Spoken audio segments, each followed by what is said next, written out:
if it can start from 100,000, then I guess it makes sense even for people who are just playing around with this delta between the ERS versus the FRS. That's right. Yes.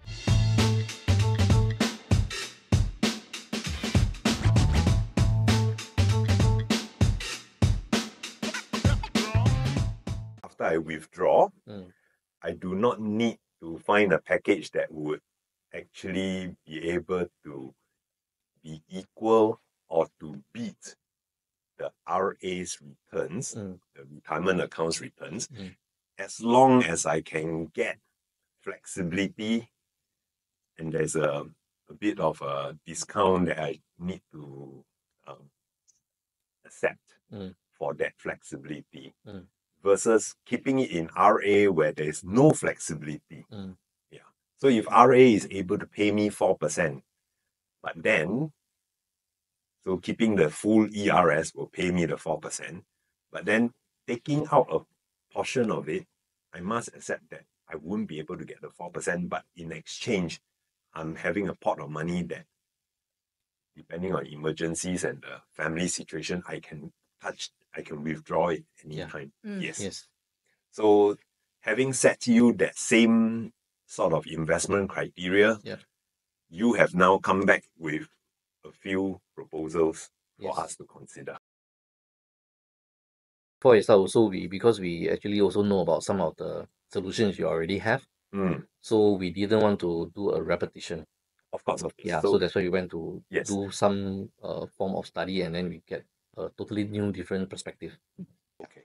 We shortlisted 2 types of different alternatives for consideration. And in terms of the illustration, we are using USD in terms of denomination. US denominated solutions. Okay. So in the first alternative that we shortlisted, it will be suitable for people who are looking at lifetime income stream, but yet would like to leave something behind as a bequest for their beneficiaries and loved ones. So for this particular solution, we are assuming that this particular client would like to invest a 200K USD as a single premium. So with this 200K single premium that is invested in, probably this client's profile is more of low risk taker. He or she does not wish to partake in market volatility and risk. So this would be something more suitable for the this type of client's profile.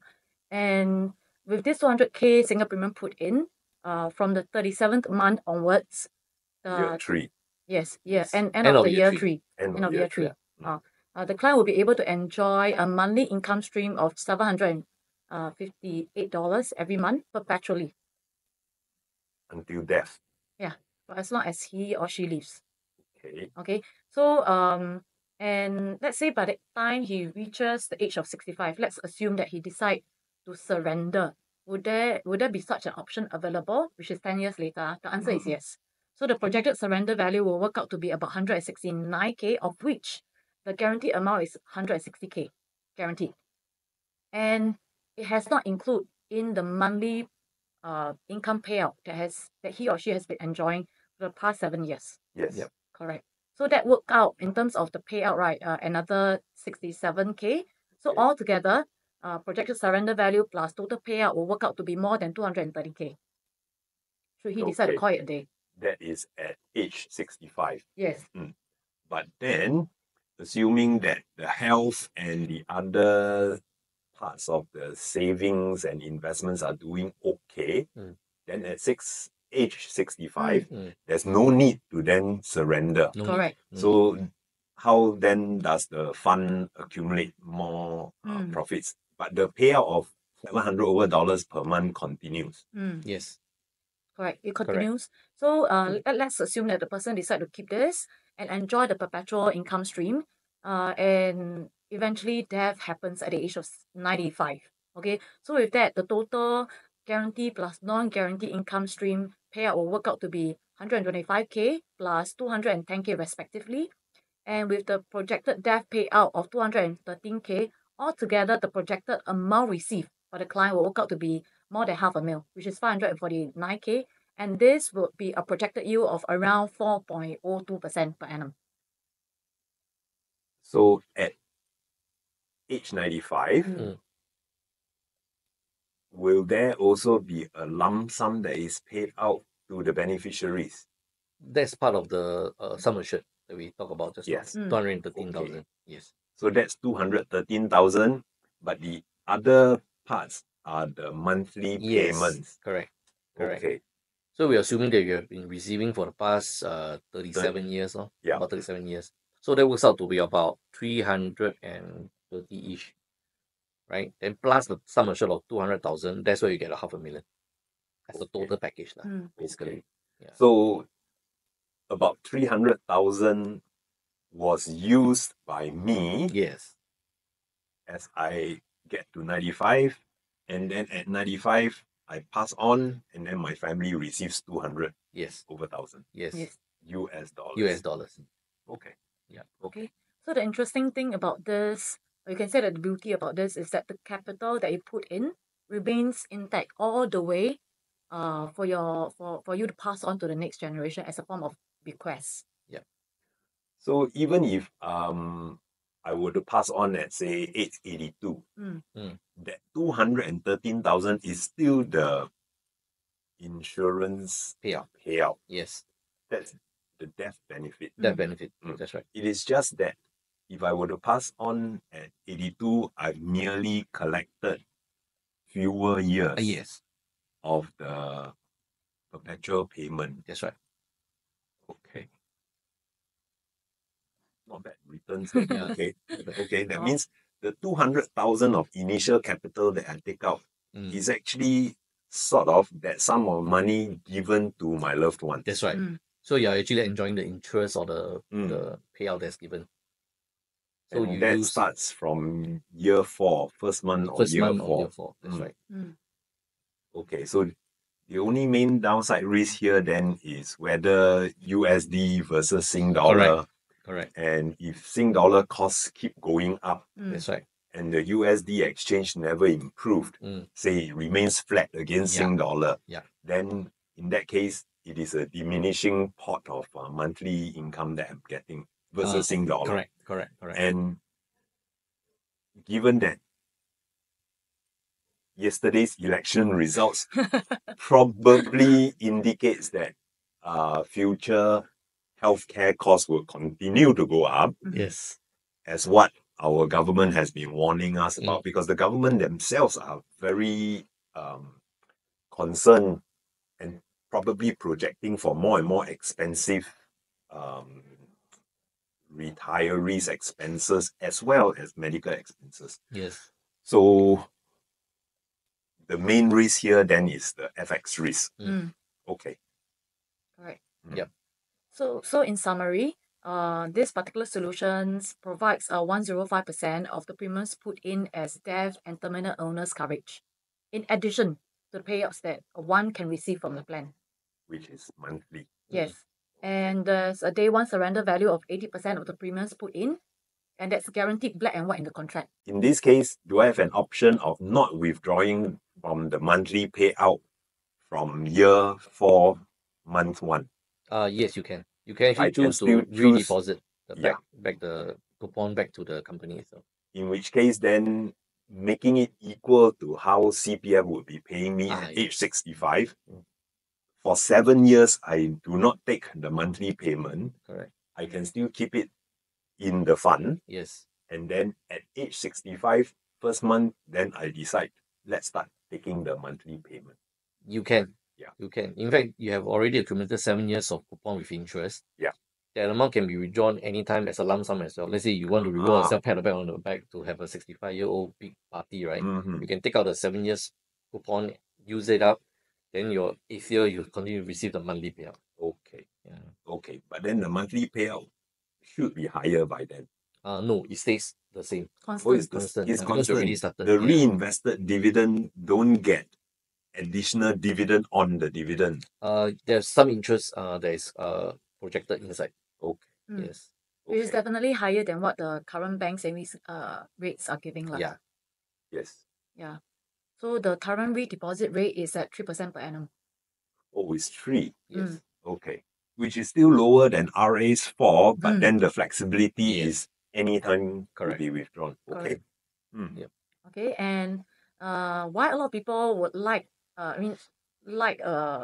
about this particular solution, right, is that this provides an option to also customize for multi-generational income, in the sense that, let's say, for example, I'm a grandparent, I would like to get this particular solution. I don't need to get it in my name. I can place it in the life of my grandchild's name, and the policy owner, or rather policy holder, is the parent of the grandchild, who is my child lah. Then in this case, assign back the policy to me so that I have full control and enjoy the income stream.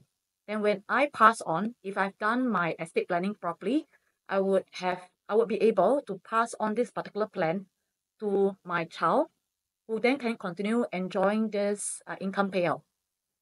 Which means that the death benefit, which is that 213,000, becomes the premium of the next person that I assign it to. Or rather, the death benefit becomes pegged to the life on the grandchild. Okay. Yeah. Yeah. Okay, coming over to solution number 2 as an alternative, right? The key focus about this particular solution is for clients who are concerned about leaving behind a legacy. So that's the key objective. Then with a secondary objective of having perhaps some supplementary income to boost up their retirement income if they wish to. Okay, so explain. Option 1 was to leave a bequest. Option 1 was, key objective is to enjoy income stream. Enjoy income stream. With some bequests to leave behind. Okay, because of that payout upon death, there's the insurance with payout. the capital. Yeah. Yes. Yeah. So then legacy. Legacy, the key objective is to leave behind a big sum of money for the next generation. Then secondary objective is income. Okay, so income is deprioritized. The bequest value is much larger. Correct. Okay. Correct. So how does it work? So for this particular solution, with around 227K as a single premium at the age of 55, the sum assured that you're looking at for the person is no longer just a capital. It is 1 million USD. So it's close to about 4 times leverage in this case. That means 200 or 230. So is there a leverage element in it? Is there a loan liability in this no. package? When I mean by leverage, it means that the sum assured is an expression of the amount of factor that's on top, that's on your principal. Yeah. Yeah. So for the person who has bought into this package, he is not taking on a loan to add on to the premium. No. Okay. So meaning there's no liability in this. No. Yep. No. Okay. Because this is different from the leveraged single premium insurances that the private banks would be doing for the clients. Correct. Okay. Yes. This 1 million sum assured, should the person decide to keep all the way, the projected surrender value will still continue to grow. Okay. So roughly by the age of 65, which is 10 years later, the projected surrender value will work out to be 233K. And from the next year of 11th year onwards, the projected non-guaranteed annual income will work out to be about 11K 694 every year. So this particular income, how we work out the payout, right, is 5% on the policy value as income stream payout if the person wishes to draw out without affecting the sum assured. Sum assured is always 1 million. It is capped at 1 million. It's capped at 1 million. Yep. So first 10 years, no income. No income. Okay. But during these first 10 years, what the fund is doing is that it is accumulating interest such that it is sort of considered added on to that initial premium of 200,000. Correct. Yes. So at the end of year 10, what is that number? Based on the projected surrender value here is 233. Surrender value. That's surrender. Surrender value, correct. So let's say pass away in year 10. Then what is the payout? 1 million. 1 million is the cap. No, 1 million is the sum assured if you do not withdraw more than what is allowable in this case. Okay. Yeah, because as long as you can withdraw 5% of the policy value, right? It doesn't affect your sum assured. Anything above that, then you will minus out the so-called the sum assured accordingly. Yeah, that's the beauty about this solution. So at age 67 or at age 72, it will still be a payout of 1 million, provided every year you are withdrawing only 5% max. Yeah. Max. So if at year 10, I inform you that, hey, I'm now 65, maybe give me 4% of whatever is the fund balance in my account. So that doesn't breach the 5%. Correct. Year 10, not yet. It must be on the 11th year. 11th year. That means end of year 10. Yeah. End of year 10. Yeah lah. So that the first payout is it monthly? Yearly. It's a yearly once off. Yeah, once so off. At the end of year 11, I'll receive the 4 or 5%. 5%. 5% On the policy value. Policy value, yes. And policy value is calculated using that 230 surrender. Yeah, of course, on a certain rate of return, depending on the indices that you track. Oh, so I also have to choose which index I want to follow for this. Correct. Okay. In our illustration to you, this is based on S&P 500, which is a very common index. Okay. Yeah. And what is then the expected percentage return, say, at age 95? Okay, so the person reached the age of 95, the total projected non-guaranteed income will work out to be about 350K that he or she would have drawn out. Okay, and the projected death benefit will still be at 1 million. So total amount received will work out to be about 1.35. Okay. Yeah. And the percentage annualized? The projected yield will work out to be about 3.22% per annum. Not higher than the first option, no? Not higher because there is a cost of insurance. There is a cost of insurance, so component, because now I'm giving you a larger jumbo insurance, so there will be some cost that is eaten into the return. Okay. Yeah. So it means that the return on investment is higher if I pass away earlier. Yes. That's right. Yes. That's right. Okay. The longer we live, the return on investment is not that active. Is the payout only strictly upon death, or is it based on like if I'm very ill at 72 and I can't do 3 of the 6 daily? No. So far, this plan is only death and terminal illness. Terminal illness means that the doctor must certify that someone is going to pass within the next 12 months. Then we can so-called advance payout first for you to enjoy the rest of your living years, and then, of course, if we don't have really a lot of test case, that if the person receive the payout already, right, and then somehow miraculously survive, what will happen? So that is the good thing. With medical science, and sometimes also it also be the error of judgment of the hospital. And then there's always a possibility that new medicines or new surgery techniques might come and help you. But then this 1 million payout would make it available, make it accessible for me to use that money to get that advanced treatment. Correct. Yes. Yeah. Correct. Without that 1 million payout, I probably have to let my family enjoy the $1 million instead. Yeah. I think this point that you brought up is really very important, because one of my clients' wife was diagnosed with a terminal illness. She was only given 6 months to live. So they advanced all the payout from the life insurance under TI, terminal illness, and miracle did really happen. She managed to extend her lifespan by another 7 years. Wow. Yeah, before she passes on. And that time she was more ready to go because her children are all much older. Okay. Yeah. And of course, that advanced payout helped also with giving her a more comfortable lifestyle. Yeah. Correct. Okay. Correct. So this package is for legacy. Yes. Because of the lump sum $1 million payout.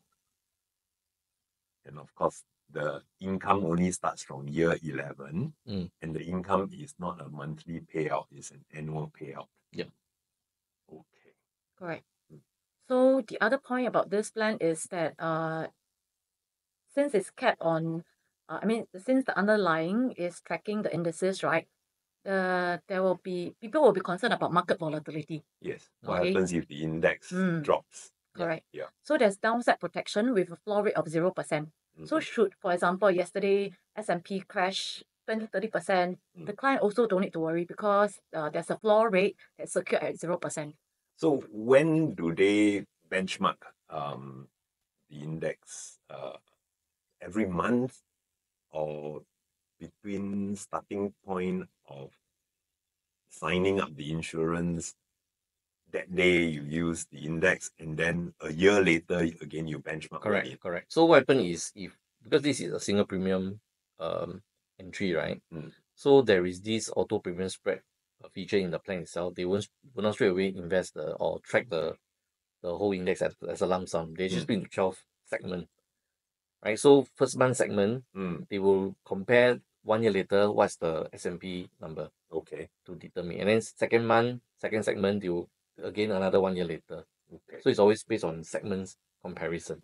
Okay. So will we be told as a policy holder how the index is being tracked when we first sign up?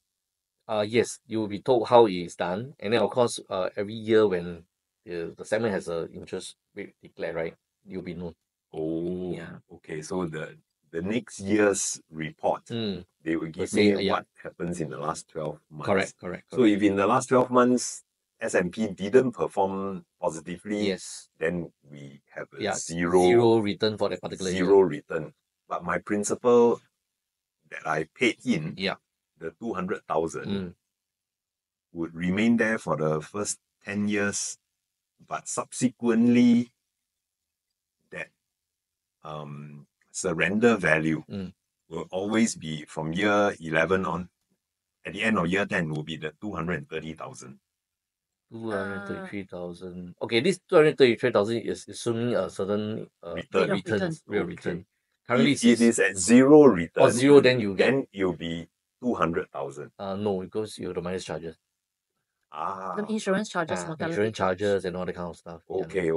So we are assuming that if it's floor all the way, then you, of course, if let's say there is a very big depression that came along, and we know that it's going to stay flat or down for all the way, right? You have an option to switch the index account into something what we call a fixed account, where that one, the underlying product is actually a bonds. So at least that one can accrue about 4.2% interest. Okay. So at least current crediting rate. So we can always switch between fixed and index. At any time? Or you can only do a one-time switch? One-time switch every year. Oh, once a year? Yes. So if I didn't want to start with S&P index, what are my options? What other indices are you offering? Okay, currently we have 6, right? We have your Euro, your Hang Seng, and then we have S&P Prisium, which is a mixture of, it's an index of indices and then and also another S&P 500 plus, but that one has come with a so-called performance fee because they actually push up the so-called the cap rate as well. So these are a few indices. So nothing around a more steady sort of fixed income type of So index. these are indexes. So if you prefer a more stable kind of bond kind of instrument, right, then you just go into fixed account. Fixed account current crediting rate is about 4.2. But this fixed account is not tracking a bond funds index. No. Okay. Yeah. It's investing into bonds. Into bonds. Okay. Yeah. That will be like your traditional UL kind of underlying already. Yes. But then of course bond values can also drop. Yes. That's right. So in addition to the crediting rate, the bond value itself could drop. Correct. But for the fixed income, there's a guaranteed crediting rate of 2%. Oh. Yeah. In case it really drops. Yeah. What principal value drops? How? Principal value? The actual price of the bond itself could drop. No, because we are not buying straight into a bond itself. Okay. We are actually into underlying bonds that is managed by the company itself. Yeah. So that they have a multiple different kind of bonds that they buy. Okay. Correct. But they will definitely guarantee you a 2% if the bond price or the bond yield doesn't perform. Okay, so this 2% is enough to cover for the insurance charges. Okay, assuming worst case scenario. Negative returns all the way, so you hit all the floor rate, the guaranteed of 2%, Yeah. and then maximum mortality charges. Eventually the money can run out. Yes. But that takes around based on calculation between about 10 to 20 years before the money start to drop below the guarantee level. Yeah. My initial outlay is 200,000 US dollar. Correct. So it would take more than 10 years to reduce it by to below 80%. Below 80%. That means within the first 10 years, for sure your money, right, guaranteed is 80% of your premium put in. Okay. Yeah. So that is the worst case. That means today upon signing up, straight away the market and the market remains in the doldrums for the next step. Yes. Your 200,000 will be zero lines at age 85. Year 30. Year 30. Yeah, that's the worst case scenario. Okay, so meaning first 10 years it could go down by 20%, and then in the next 20 years that 80% could be totally lost. Okay. Which is by then, if the whole world is going so negatively for 30 years, I think that the other instruments also may not be able to save us. That's right. And of course, back to CPF retirement account and CPF life again, if such a negative scenario does happen, even CPF's fund managers may need to reduce the interest payout or zero the interest payout for certain years. Yes. So, okay, this one is pretty fair and balanced. Yeah. Yeah. In terms of market, we are all in together because we are all in the same market. Yeah. And CPF's fund managers accept that they are managing a much larger fund. So the cost per account, the management cost per account is much thinner. Yes. That's all. That's right. And that's why they are able to pay us a little bit more. Okay. Okay.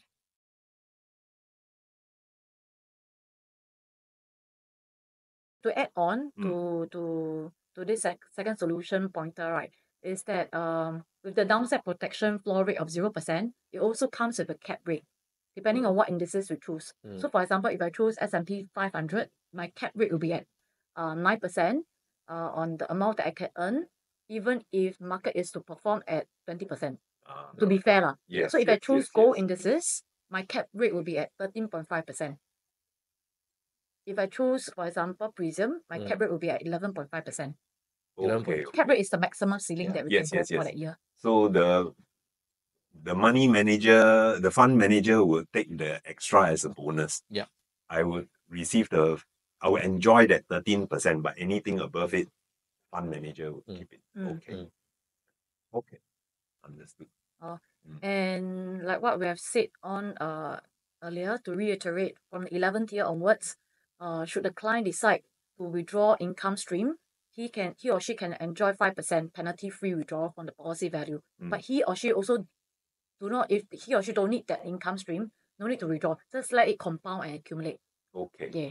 So every year you will come back to me to ask whether I'm happy with the selection of this index. If next year looks like it's going to be a terrible year for stock market again, I say let's go into the bonds. Yeah. And then when maybe with a change of president, S&P looks good again, then at the end of that 12-month period, you will come back to me again to see whether I want to switch, right? Yes. Yeah. You can do that. Okay. The client has an option to do that. But of course, some clients prefer to be hands-off. They don't like so much hassle of changing. So we can go on a balanced approach. No need to be 100% into indices. Yeah. Can be 50%. It can be 50-50.